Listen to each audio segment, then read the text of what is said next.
Ang mga utos, simple lang eh. Napakadaling unawain lahat ng mga utos. Alam mo, hindi naman lahat ng salita ng Diyos matalinghaga.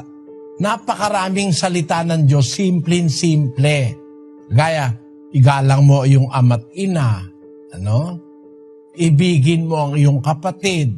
Huwag kang magtatanim ng galit. Hindi naman yun eh. Ang mga utos, simple lang eh. Huwag kang papatay. Huwag kang magnanasa ng bagay ng iba, ang kanyang asawa, ang kanyang bukid, ang kanyang bahay, ang kanyang hayop, ang anumang bagay ng iyong kapwa. Napakadaling unawain lahat ng mga utos. Wala namang utos na matalinghaga kapatid. Ang mga talinghaga lang, yung mga karunungan na nasa Biblia. Pero yung talinghaga na yon, di rin mahirap yun eh.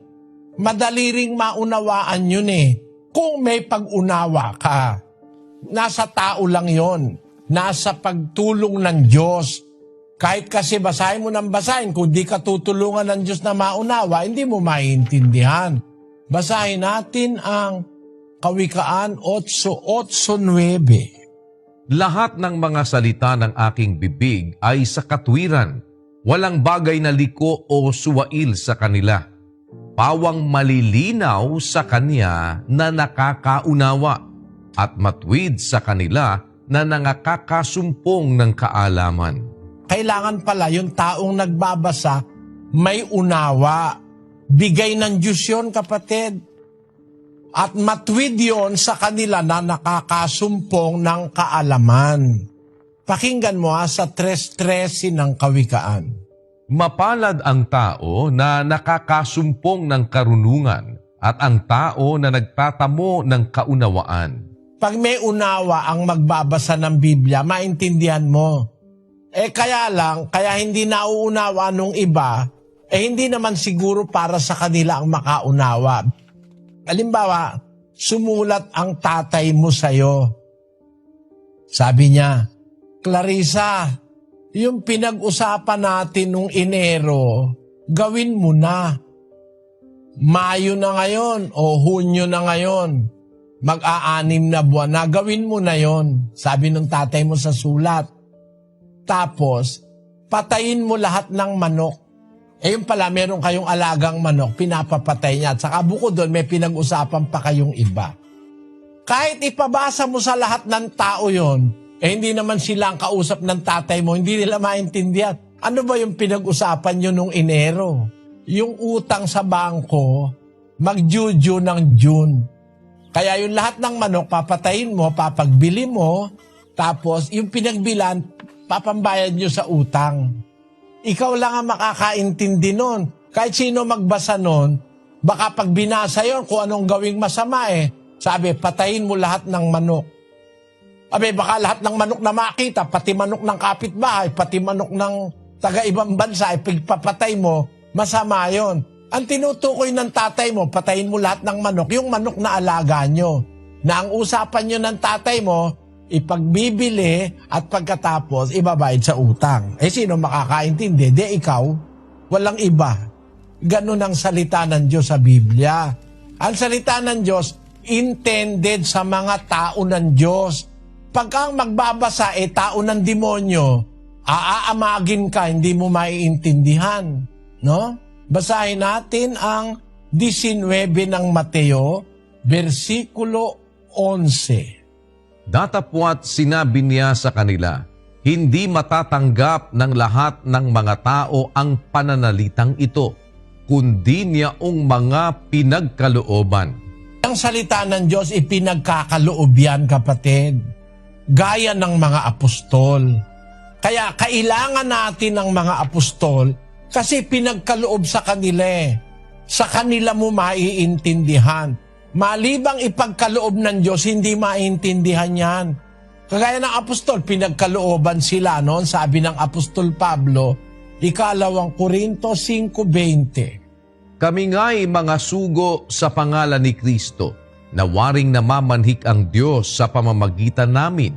Kayo'y pinamamanhikan namin sa pangalan ni Kristo, na kayo'y makipagkasundo sa Diyos. Sa makatwid bagay na ang Diyos kay Kristo ay pinakipagkasundo ang sanglibutan sa Kanya rin, na hindi ibinibilang sa kanila ang kanilang mga kasalanan at ipinagkatiwala sa amin ang salita ng pagkakasundo. Ang salita ng Diyos, kapatid, pinagtitiwala ng Diyos yun, ibinibigay yun sa mga mangangaral na sa Diyos. Kaya pag ang nakausap mo, mangangaral na sa Diyos, alam niya yung salita ng Diyos kasi binigay sa kanila kagaya ng mga apostol. Walang mahirap unawain sa apostol eh. Lahat ng hiwaga naiintindihan ng mga apostol. Ipinagkaloob ng Diyos sa kanila, gaya ng sabi ni Pablo sa 1 at 24 ng Kolosas. Ngayoy nagagalak ako sa aking mga hirap dahil sa inyo, at aking pinupunan sa akin ang kakulangan ng mga hirap ni Kristo sa aking laman dahil sa kanyang katawan na siyang iglesia. Na ako'y ginawang tagapangasiwa nito ayon sa pamamahala na mula sa Diyos na ibinigay sa akin para sa inyo upang maipatupad ang salita ng Diyos. Maging ang hiwaga na inilihim sa lahat ng panahon at lahi, datapwat ngayoy ipinahayag sa kaniyang mga banal. Naipahayag kay Apostol Pablo yung mga hiwagang nakalihim sa lahat ng panahon at lahi. Kaya merong mga matalinghaga, mahiwagang salita, iyon ipinagkakaloob ng Diyos yun. Malibang ipagkaloob, di mo talaga maintindihan. Kaya nga kailangan natin ng mga mangangaral kagaya ng mga apostol. Tayo lang mismo magbabasa. Halimbawa, ordinaryo kang tao na hindi ka naman pinagkalooban, mahihirapan ka nga, kapatid, na maintindihan yung mga lihim, mga hiwaga, mga talinghaga sa Biblia. Pero yun pala, ipinagkakaloob ng Diyos, unang-una sa kanyang mga mangangaral, gaya ng mga apostol. Kaya ako, kung gusto kong malaman yung hiwaga, kinukonsulta ko mga apostol. Yung sulat ni Pablo, binabasa ko, nakikita ko rin yung mga paliwanag niya tungkol sa mga hiwaga na nakasulat sa Biblia. Binabasa ko Mateo, Marcos, lahat ng aklat sa Biblia binabasa ko. Awa naman ng Diyos, naintindihan ko pati yung mga hiwaga. Kaya nga, lahat ng tanong, meron tayong sagot eh. Nasasagot natin kasi yung mga salita na yon, ipinagkakaloob naman talaga ng Diyos yun. Kaya lang, hindi sa lahat ng tao. Gaya halimbawa, ikaw, hindi ka naman mangangaral o halimbawa wala ka namang panahon para mag-devote ka ng pag-aaral sa Biblia, ang pag-asa mo, makasumpong ka ng mangangaral na pinagkalooban ng Diyos ng salita. Kasi ang salita ng Diyos, hindi basta natatanggap ng lahat.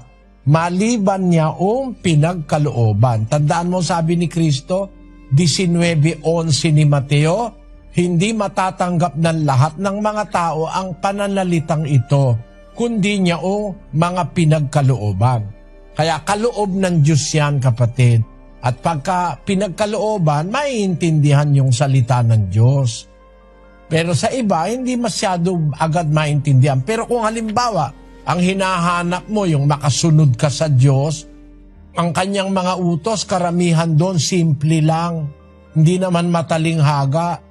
Igalang mo ang iyong ama't iyong ina na siyang unang utos na may pangako. Di ba? Hindi naman mahirap intindihin yun eh. Na halimbawa, sabi ng Diyos, huwag kang magnanakaw. Madali naman yung maintindihan eh, di ba? Kaya hindi lahat ng salita ng Diyos mahirap maintindihan.